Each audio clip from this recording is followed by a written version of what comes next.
Hello students, Rajasthan university के BSc part second के zoology के फर्स्ट पेपर में हम इन्वर्टिब्रेट्स की संरचना व कार्यों का अध्ययन करते हैं।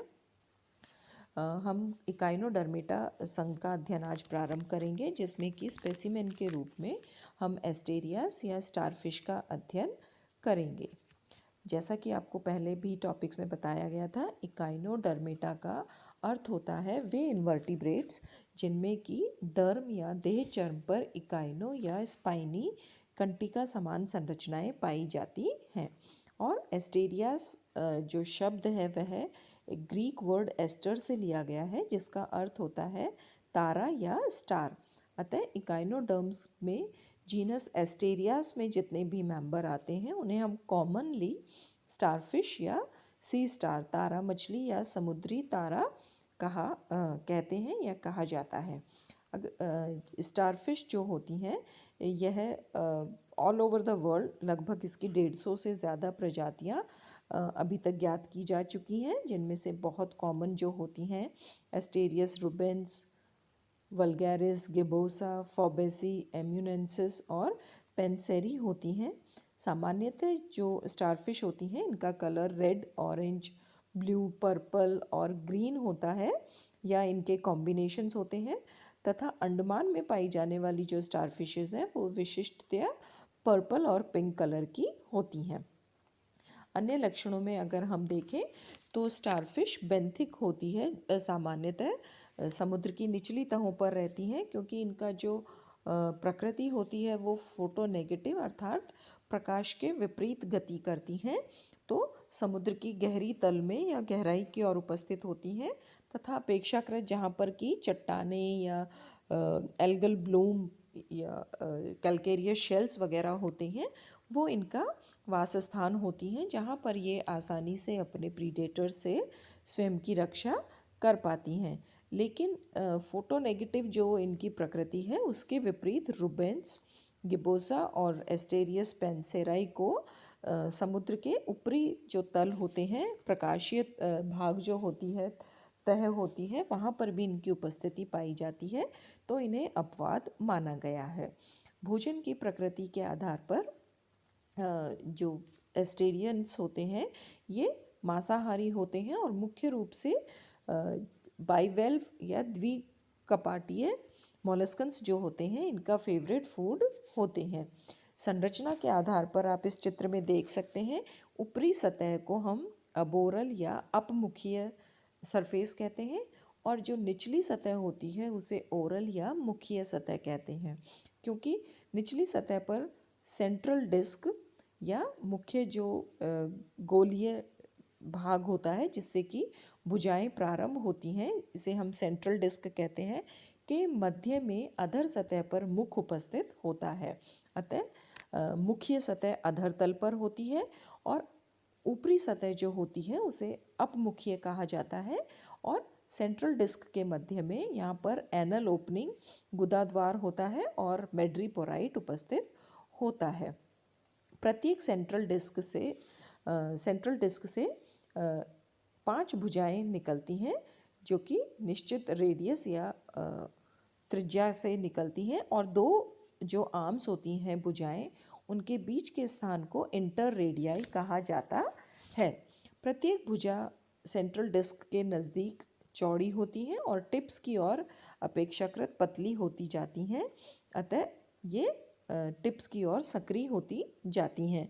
अधर सतह पर अगर हम देखें तो प्रत्येक भुजा में एक सक्रिय जो है दरार या गुहा पाई जाती है जिसे कि एम्ब्यूलेक्रल ग्रूव कहा जाता है, और इसके दोनों ओर नाल पाद की पंक्तियां उपस्थित होती हैं। प्रत्येक भुजा के जो टिप है वहाँ पर सेंसरी स्ट्रक्चर उपस्थित होते हैं और जिनका अब आगे हम अध्ययन करेंगे। तथा सेंट्रल डिस्क से 5 भुजाओं की उपस्थिति के कारण जो एस्टेरियंस होते हैं स्टारफिश, उन्हें उनकी जो सममिति है वो रेडियल सिमेट्री होती है। अपर भुजा जो होती है, अपर सतह जो होती है वो बाहर की ओर उभरी हुई तथा अधिक जो कलरफुल या पिगमेंट्स की उपस्थिति के कारण कलरफुल दिखाई देती है, जबकि अधर सतह जो होती है, मुख्य सतह होती है, वह चपटी और अपेक्षाकृत यहाँ पर जो पिगमेंट्स होते हैं, वर्णक होते हैं, उनकी उपस्थिति कम होती है। अन्य संरचनाओं में अगर हम देखें तो संपूर्ण सतह पर, संपूर्ण चित्र में आप देख सकते हैं यहाँ पर कि संपूर्ण जो देह सतह है वहाँ अनेक छोटी छोटी संरचनाएं दिखाई दे रही हैं, और क्योंकि एकाइनोडर्म का एक विशिष्ट लक्षण होता है, और इन कांटेनुमा संरचनाओं को कैलकेरियस ऑसिकल्स को, जो कि एक टफ कवरिंग या हार्ड कवरिंग भी बनाती हैं, इन्हें पेडंकुलेट्स या पेडिसिलेरी कहा जाता है।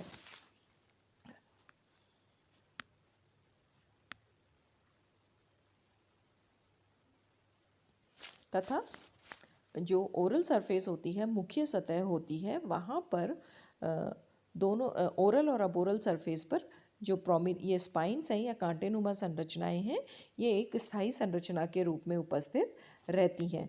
तथा जो अबोरल सरफेस है या अपर जो सरफेस होती है, वहाँ पर सेंटर में एनस उपस्थित होता है, तथा जो पांचों भुजाएं होती हैं उनमें किन्हीं दो भुजाओं के मध्य पर एक संरचना उपस्थित होती है, जिसे कि मेड्रीपोराइट कहा जाता है। और मेड्रीपोराइट सामान्यतः एक स्टारफिश में एक होता है, लेकिन कुछ स्टारफिशेस में एक से अधिक संख्या में भी मेड्रीपोराइट पाए गए होते हैं। तथा जो पेडिसिलेरी या कंटिकाएं समान संरचनाएं उपस्थित होती हैं, मुख्य रूप से इसके तीन भाग होते हैं।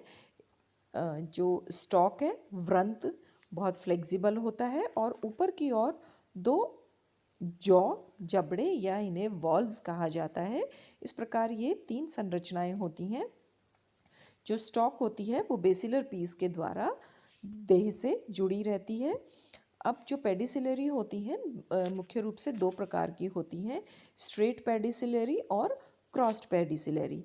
आप दोनों में अंतर देख सकते हैं। स्ट्रेट पेडिसिलरी में दोनों जॉ या वॉल्व जो होते हैं वो अपेक्षाकृत सीधे रहते हैं, जबकि क्रॉस्ड पेडिसिलरी में ये आपस में कर्व्ड या एक दूसरे से क्रॉस्ड फॉर्म में उपस्थित होते हैं। और पेडिसिलरी को स्टारफिश का प्रोटेक्टिव या रक्षा उपकरण भी माना जाता है। और जो जॉज होते हैं या वॉल्व होते हैं, इनका मूवमेंट जो अडक्टर और अबडक्टर मसल्स होती हैं, दो जोड़ी, एक जोड़ी अडक्टर और एक जोड़ी अबडक्टर मसल्स, इनकी परस्पर गति के कारण ये क्रिया करते हैं या आपस में गति करते हैं। अतः जितने भी संपूर्ण देह पर ये पेडिसिलरी उपस्थित होते हैं, ये इनके रक्षात्मक आवरण के रूप में उपस्थित होते हैं। इसके अतिरिक्त जो प्रत्येक भुजा होती है उसके टिप पर जो सेंस ऑर्गन उपस्थित होती हैं एम्बुलिक्रल ग्रूव के, उनमें जो माइन्यूट सबसे छोटा रेड स्पॉट होता है, जिसे कि आई कहा जाता है, और इस आई में अनेक ऑसिलाई या जो नेत्राशंक ऑसिलाई नेत्रशंक जिन्हें कहते हैं हिंदी में, होती हैं, जो कि फोटो रिसेप्टर यूनिट्स होती हैं।